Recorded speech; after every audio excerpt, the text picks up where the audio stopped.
بسم الله الرحمن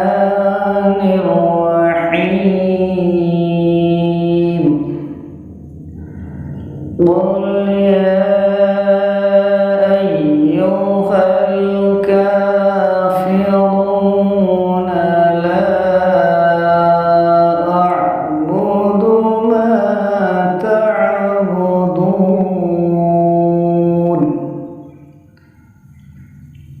ولا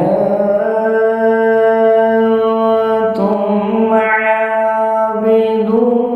ما أعبد ولا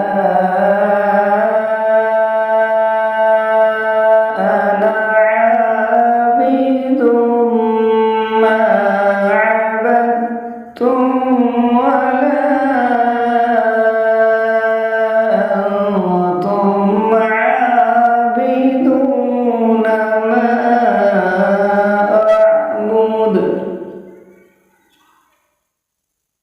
لكم دينكم